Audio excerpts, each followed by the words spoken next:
What's going on, guys? As most of you already know, my name is Chad, and welcome to Raid My Vault Bro number 8. Today we got a little gameplay from Tatzelvane7. I hope I pronounced that right, man.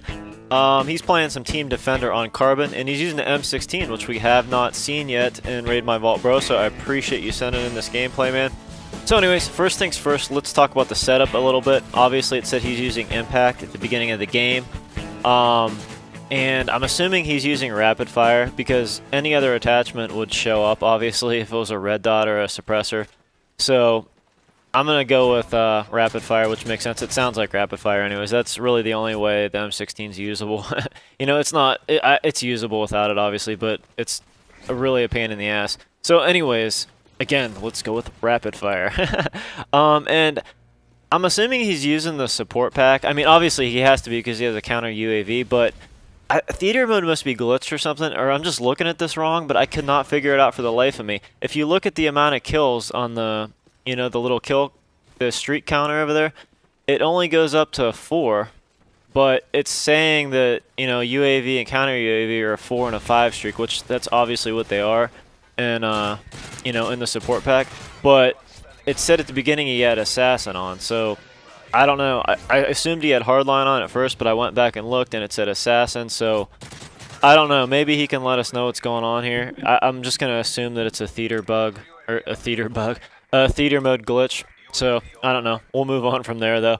As far as his equipment go, you know, standard flashbang, Simtex setup, and what I do want to mention about these UAV, counter UAV deal is you noticed he didn't have a third kill streak, and this is a pro tip for anyone that didn't already know this. If you call in 1 UAV, it sweeps normally. If you call in 2 UAVs, and these stack, you know, your whole team, not just you, but if your whole team or you call in a second UAV, it sweeps faster.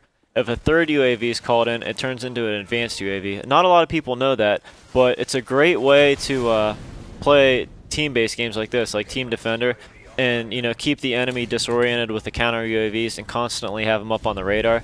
So if you run, you know, if you have a 6-man team running UAV, counter UAV the whole game with the support pack, you're going to be constantly have UAVs, counter UAVs, advanced UAVs in the air.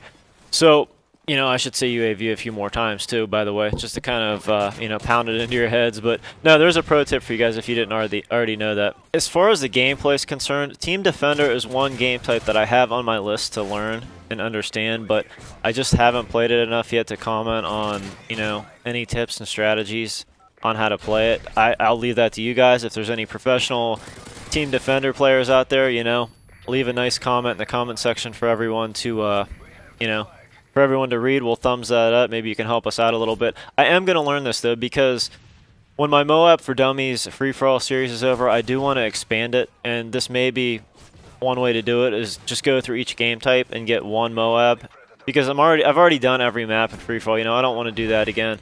That's going to get long and tedious if I do it for every game type, but it might be cool to go right down the list of game types and just get a MOAB in each one and kind of show you guys the easiest way to do it. Maybe just pick random maps here and there and stuff like that. I don't know. It's just, I'm just brainstorming now. It's something to think about, though. And kind of getting back to the gameplay a little bit and just kind of watching it now, I realize how, not spoiled, but how kind of dependent I get on the specialist pack, because I never think of picking up weapons anymore. I mean, I do, obviously, when I'm completely out of ammo, I'll go look for a weapon. But, you know, running the specialist pack, you're almost always picking up scavenger packs and stuff like that, so you just kind of keep the same weapon over and over and never really think about switching out. Whereas, you know, I used to get in the habit of when I'd kill someone, I'd instantly swap out my secondary for their primary so that I always had a backup. So, I don't know.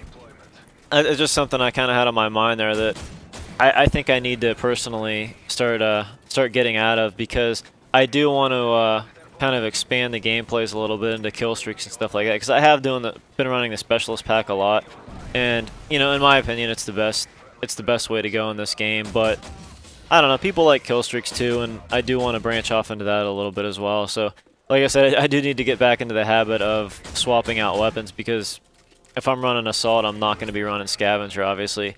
99% of the time I run blind eye, because when I'm rushing, I can't stand worrying about, you know, annoying ass choppers, predator missiles, And I don't know, I like the extra damage too, to be able to shoot down choppers. So I don't know, I know a lot of people like sleight of hand, but I don't ever find a use for it. It is nice reloading faster, especially, you know, if I'm using a shotgun or something like that. But if I'm using a shotgun, I'm 99% of the time going to be running specialist, just because shotguns work so well with the specialist pack when you're getting, you know, stalker, steady aim, and then scavenger, sleight of hand, all those combined. You really can't beat it. So anyways, you see there he got the MOAB, and man, can you imagine if he was 1 kill away and got dead man's handed right there? That would have pissed me off. And I don't know exactly what happened there. I mean, it obviously got killed by dead man's hand, but it looked like the MOAB almost caused that to go off. So I don't know. That was interesting. But luckily he did get it before that happened. So it's a moot point. We don't have to cry about it now, right? So anyways, guys, I hope you enjoyed this gameplay. A couple things about Raid My Vault real quick before it winds up, or winds down, or finishes off, or whatever you want to call it. Again, hold off sending in gameplay for now. Give me a couple weeks to get caught up on everything, and you know, we're obviously going to continue to do this again. You know, I'm having a lot of fun doing this and all that kind of good stuff, so I'm not going to stop doing it, but I need a few weeks to get caught up. And as I said in the last episode, make sure your submissions are under 5 minutes from now on. It allows me to cut down on my editing and render time so I can do more of these. So anyways, guys, let's get on to the recap page.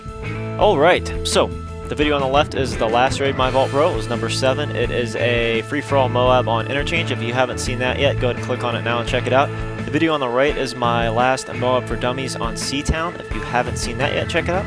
If you haven't subscribed, click on that yellow subscriber button. Follow me on Facebook and Twitter. I will leave the links in the description below. And as always, guys, I appreciate all the support. I will catch you all later. Peace.